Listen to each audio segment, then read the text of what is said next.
ஸ்தோத்திரம் ஆண்டவரே, நன்றியோடு உம்மை துதிக்கிறோம் ஐயா. அப்பா பிதாவே சோத்திரம், இயேசுவே சோத்திரம்.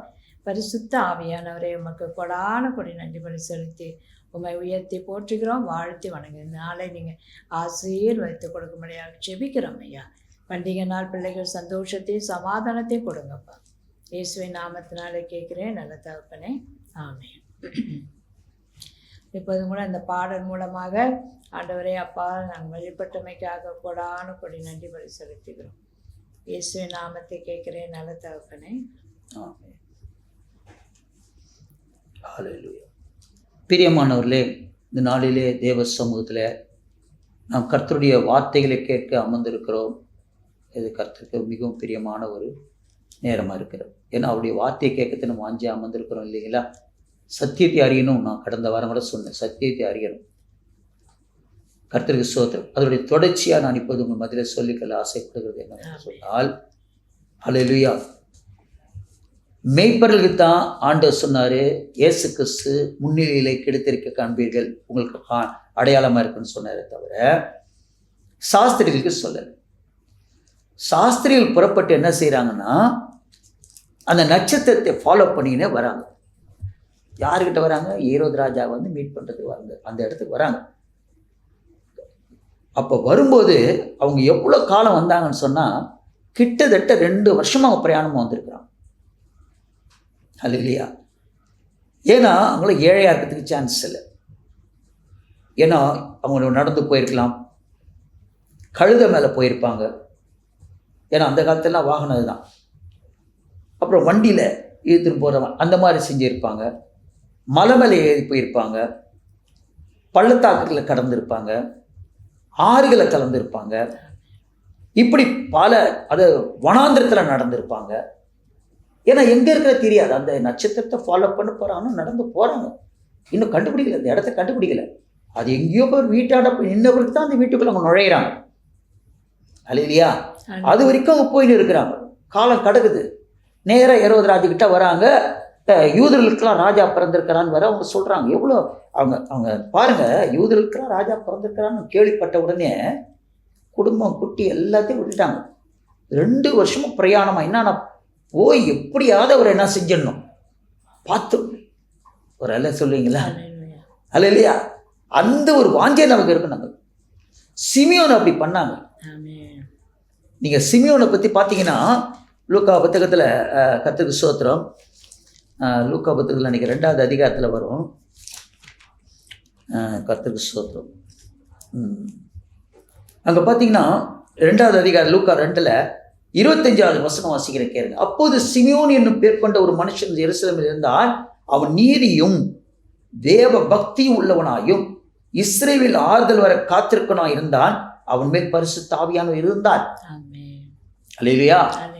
பரிசுத்த ஆவி இருந்ததுனால அவனுக்கு என்னன்னாக்கா, கர்த்தருக்கு ஸ்தோத்திரம், அவன் நீதியும் தேவ பக்தியும் உள்ளவனாக இருந்தான். அதே நேரத்தில் ஏசப்பா வரப்போகிறார் என்பதை குறித்து அவன் அறிந்திருந்தான். ஒரு குமாரன் கொடுக்கப்பட்டார், அவர் கர்த்தர் தோளியின் மேல் இருக்கிறது அப்படின்னா பழைய ஏற்பாட்டிலாம் சொல்லப்பட்ட காரியங்களே சிமியோன் வாசிச்சிருக்கிறான். இப்போ நம்ம எப்படி ஆண்டுடைய ரகசிய வருகை 2வது வருகை எதிர்பார்த்து கொண்டிருக்கிறோமோ, அதை போல சிமியோன் என்ன பண்ணியிருக்கிறான்?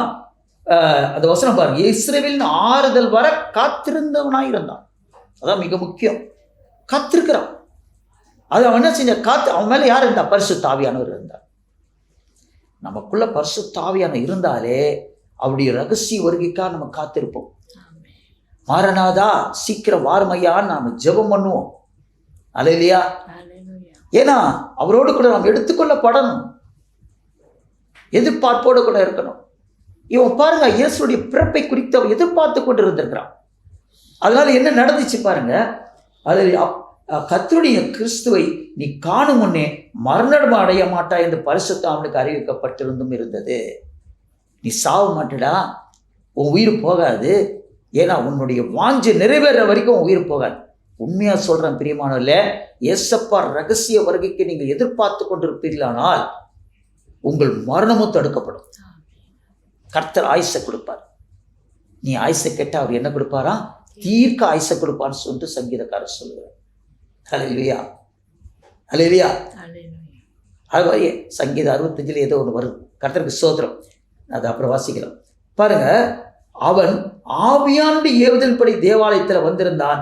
இயேசுன்னு பிள்ளையாக்க நியாயப்பிரமாண முறைப்படி செய்வதற்கு தாய் தகப்பன் அவரை உள்ளே கொண்டு வருகையில், அல்லேலூயா, ஏசப்பா கொண்டு வராங்க. உள்ள கொண்டு வரும்போது அவன் அவரை தன் கையில் ஏந்தி கொண்டு தேவனை ஸ்தோத்திரித்து, ஆண்டவரே, உமது வார்த்தையின்படி உமது அடியேனை இப்போது சமாதானத்தோடு போக விடுகிறேன். புறஜாதிகளுக்கு பிரகாசிக்கிற ஒளியாகவும், அல்லேலூயா, உம்முடைய ஜனமாக இஸ்ரவேலுக்கு மகிமையாகவும் தேவரே சகல ஜனங்களுக்கு முன்பாக ஆயத்தம் பண்ணின உமது ரட்சணியத்தை என் கண்கள் கண்டது என்றான்.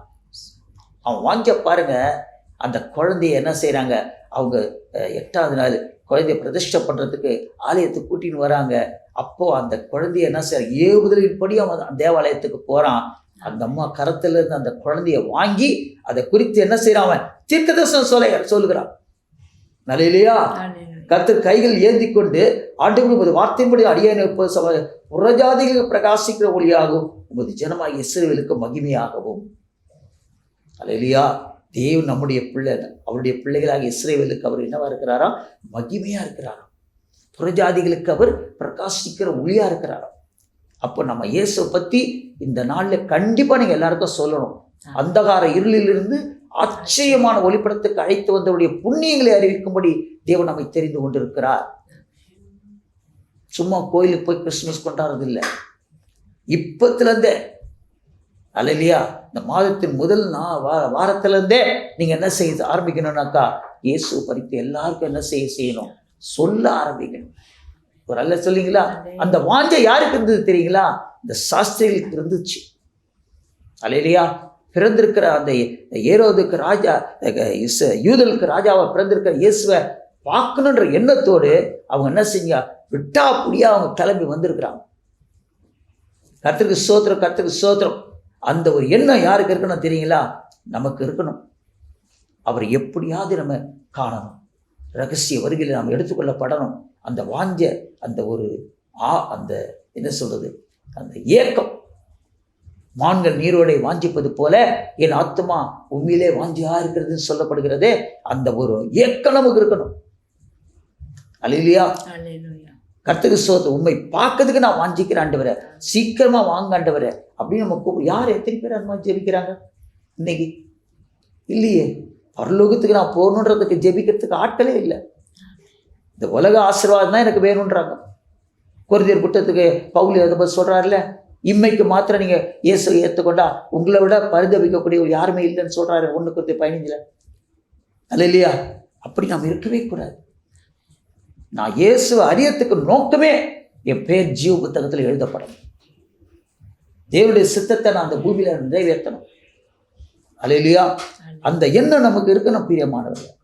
அப்போ தான் கர்த்தர் நம்மளை ஆசீர்வதிப்பார். நீங்கள் வாசிங்கன்னா மத்திய 2 கர்த்தருக்கு ஸ்தோத்திரம் 8வது வசனம், நீங்கள் போய் பிள்ளை குறித்து திட்டமாய் விசாரியுங்கள், நீங்கள் அதை கண்ட பின்பு நானும் வந்து அதை பணிந்து கொள்ளும்படி எனக்கு அறிவியுங்கள் என்று சொல்லி அவர்களை பெத்லகேமுக்கு அனுப்பினான். ராஜா சொன்னதை அவள் கேட்டு போகையில், இதோ அவர்கள் கிழக்கே கண்ட நட்சத்திரம் பிள்ளை இருந்த இடத்தின் மேல் வந்து நிற்கும் வரைக்கும் அவர்களுக்கு முன் சென்றது. அல்லேலூயா. ராஜா சொன்னதை கேட்டவங்க போல நட்சத்திரத்தை தான் அவங்க ஃபாலோ பண்ணாங்க. அல்லேலூயா. இன்னைக்கு நாம தான் என்னவா இருக்கிறோம், உலகத்துக்கு நட்சத்திரமா இருக்கிறோம். நம்மளை ஃபாலோ பண்ணாதான், நம்ம சொல்ற வார்த்தையின்படி அவங்க நடந்து வந்தாதான் அவங்க வாழ்க்கை பயணத்தில் யாரை காண முடியும், இயேசுவை காண முடியும், நித்திய ஜீவனை பெற்றுக்கொள்ள முடியும். அல்லேலூயா. அவர்கள் அந்த நட்சத்திரத்தின் கண்டபோது மிகுதும் ஆனந்த சந்தோஷம் அடைந்தார்கள். அவர்கள் அந்த வீட்டுக்குள் பிரவேசித்து பிள்ளையும் அதன் தாயாகிய மரியாதையை கண்டு சாஷ்டாங்கமாய் விழுந்து, அல்லேலூயா, என்ன செய்கிறாங்க, பிள்ளைய பார்க்குறாங்க, சாஷ்டாங்கமாய் விழு பணிகிறாங்க. தாழ்மை பாருங்க. சாஸ்திரிகளுங்க, வான சாஸ்திரிகள், அறிவாளிகள், பணக்காரர்கள், அவரை எப்படியாவது பார்க்கணுன்னு அவங்க விடாமுயற்சியாக அவங்க என்ன செஞ்சிருக்கிறாங்க, வந்திருக்கிறாங்க. அப்பேற்பட்டவங்க, அல்லேலூயா, அங்கே வசனம் பாருங்க, சாஷ்டாங்கமாய் விழுந்து அதை பணிந்து கொண்டு, இங்கே நல்லா நீங்கள் அங்கே கவனிக்கணும், அவர்கள் அந்த வீட்டுக்குள் பிரவேசித்து பிள்ளையும் பார்க்குறாங்க, யார குழந்தையும், அதன் தாயாகிய மரியாதையும் பார்க்குறாங்க. அல்லேலூயா. 2 வயசு குழந்தை அங்கே இருக்குது. அந்த பிள்ளையும் பார்க்குறாங்க, தாயையும் பார்க்குறாங்க. ஆனால் அங்கே நல்ல வசத்தை பார்க்கணும். கண்டு சாஷ்டாங்கமாய் விழுந்து அவர்களை பணிந்து கொண்டுன்னு இல்லை, அதை பணிந்து கொண்டு ஒன்று தான் சொல்கிறார், சிங்குலரில் சொல்கிறார். அல்லேலூயா. கர்த்தருக்கு ஸ்தோத்திரம். ஏன்னு கேட்டிங்கன்னா, தங்கள் பொக்கிஷங்களை திறந்து பொன்னையும் தூபவர்க்கத்தையும் வெள்ளை போலத்தையும் அதற்கு காணிக்கையாக வைத்தார்கள். அவர்களுக்கு காணிக்கையாக வைத்தார்கள் சொல்லப்படலை. அப்போ இதில் நீங்கள் என்ன தெரிஞ்சுக்கணும்னா, நம்ம பணியணும்னு சொன்னால் யாரை மாத்திரம்தான் பணியணும்? இயேசு கிறிஸ்துக்கு முன்பாகத்தான் தன்னை தாழ்த்த வேண்டும். மரியாளுக்கு முன்பாக தாழ்த்த சொல்லலை அங்கே ஆண்டவர். அல்லேலூயா. மரியாள் நம்மை போல ஒரு பெண். ஆனால் எப்படி இருந்தாங்க? பரிசுத்தமாக வாழ்ந்தாங்க. பெண்களுக்குள்ளே அவர்கள் ஆசீர்வதிக்கப்பட்டவங்க. அந்த அம்மாவுடைய கற்பத்தை இயேசு கற்பம் தரிக்கிற அளவுக்கு அந்த அம்மா கற்பத்தை ஆண்டவர் மகிமைப்படுத்தியிருக்கிறாருன்னு சொன்னால் அந்த அம்மா எவ்வளோ பரிசுத்தமாக வாழ்ந்திருப்பாங்க கொஞ்சம் யோசித்து பாருங்க. அல்லேலூயா. அப்போ பணியறது யாரை தான் பணியணும்? இயேசுவை மாற்றி தான் பணியணுமே தவிர வேறு யாரையும் நம்ம பணிந்து கொள்ளக்கூடாது. என் நாமத்தில் நீ எதை கேட்டாலும் செய்வேன் தான் ஆண்டவர் சொல்லியிருக்கிறார். வேறு எந்த நாமும் உச்சரிக்கப்படக்கூடாது. எந்த நாமத்தில் நாம் வேண்டுதல் ஏறெடுக்கக்கூடாது. அல்லேலூயா. அல்லேலூயா. அப்போ ஆண்டவர் என்ன செய்கிறாரு? நம்ம இந்த வார்த்தையை நீங்கள் கேட்கும்போது ஒரு அல்லேலூயா சொல்லுங்க. ஏன்னா இந்த வார்த்தைலாம் எல்லாருக்கும் ரொம்ப பேருக்கு தெரியல பாருங்க. குழந்தையாவே பார்க்குறாங்க, துணியில் சுற்றியே பார்க்குறாங்க. 2 வயசு ஆயிடுச்சு. 2 வயசு ஆன பிறகு அவங்க எங்கே போயிருப்பாங்க? 2 வயசு வரைக்கும் அந்த வழியிலேயே பெத்த இடத்துல இருந்திருப்பாங்களா? அவங்க அங்கேருந்து புறப்பட்டு எங்கே போயிருப்பாங்க? அவங்க சிட்டிசன்ஷிப் வாங்கணும், ஊருக்கு போயிருக்கணும் இல்லையா? அப்போ ஊரில் தான் இப்போ யார் பார்த்துருக்குறா? வீட்டுக்குள்ளே நுழைஞ்சு தான் இங்கே சாஸ்திரிகள் பார்த்தாங்களே வழிய துணியில் சுற்றி இருக்கிற குழந்தைய முன்னிலையில் போய் பார்க்கல அவங்க. இல்லையா? அதுவும் யார்? அவர்கள் சாஸ்திரிகள். அவங்க யார் இல்லை, அவங்க ராஜாக்கள் அல்ல. 3 ராஜா பொங்கல் கொண்டாடுவாங்க பாரம்பரிய கிறிஸ்தவர்கள்லாம். அவங்க ராஜாவே கிடையாது. ஏரோது ராஜா கிட்ட சாஸ்திரிகள் வந்தாங்க தவிர போனவங்க ராஜாக்கள் கிடையாது, சாஸ்திரிகள், வான சாஸ்திரிகள். ஆனால் தான் நட்சத்திரத்தை அவங்க ஃபாலோ பண்ணிட்டு போகிறாங்க. போனவங்க என்ன செஞ்சாங்க பாருங்க, அங்கே அதை பணிந்து கொண்டு அதற்கு என்ன கொடுத்தாங்க? காணிக்கை வைத்தார்கள். ஒரு அல்ல சொல்லுவீங்களா? அப்போ நாம் கர்த்தருக்கு என்ன செய்யணும்? காணிக்கை கொடுக்க கற்றுக்கணும். இன்னைக்கு நிறைய பேர் என்ன செய்ய மாட்டாங்க? காணிக்கை கொடுக்க மாட்டாங்க. அல்லேலூயா. அவங்க என்ன காணிக்கை கொடுத்தாங்க? அந்த காணிக்கை 3 பொருள் சொல்ல உடனே 3 ராஜாக்கள்ட்டாங்க. பணக்காரர்கள் தான், அவங்க ஏழைகள் இல்லை. அந்த 3 சாஸ்திரிகளும் பணக்காரர்கள் தான், இல்லைன்னு சொல்லலை. ஆனால் அந்த 3 பேரும் 3 பொருள் எடுத்து போனதுனால 3 ராஜாக்கள் இல்லை. அவங்க எத்தனை சாஸ்திரிகள் போனாங்கன்னு தெரியாது. அதில் எத்தனை சாஸ்திரி பொண்ணை கொண்டு போனாங்க, எத்தனை சாஸ்திரிகள் தூபவர்க்கத்தை கொண்டு போனாங்க, வெள்ளை போலத்தை கொண்டு போனாங்க, நமக்கு தெரியாது. கொடுக்கப்பட்ட பொருள் 3 பொருள். அது என்னென்ன? பொன்னையும் தூபவர்க்கத்தையும் வெள்ளை போலத்தையும் அதற்கு காணிக்கையாக வைத்தார்கள் அப்படின்னு தான் சொல்லப்படுகிறது. அல்லேலூயா. அப்போ நல்லா புரிஞ்சுக்கணும். நாம் ஏசப்பாவுக்கு என்ன செய்ய கொடுக்க கற்றுக்கணும்? காணிக்கை கொடுக்க கற்றுக்கணும். ஆனால் தான் குருந்தியர் புத்தகத்துக்கு எழுதும்போது 2 குருந்தியர் 9வது அதிகாரம் 7வதுல உற்சாகமாய் கொடுக்கிற இடத்தில் தேவன் எப்படி இருக்கிறாரா? பிரியமாக இருக்கிறார். ஊழியத்துக்கு கொடுக்கணும். ஊழியம் செய்யலைன்னா கூட பரவாயில்ல, ஊழியத்தை தாங்கணும். அல்லேலூயா. விதைகள்ன்றார். வசனத்தை விதைங்க. வசனத்தை விதைக்கிறதுக்கு தேவையான பொருளை விதைங்க, கொடுங்கள், அப்போது கொடுக்கப்படும். எப்படி கொடுப்பாரா? அழுக்கி குலுக்கி மடியிலே சரிந்து விழும்படி நன்றாய் அளந்து போடுவேன்றார். இறக்கிற கிணத்தான் சுரக்கும்.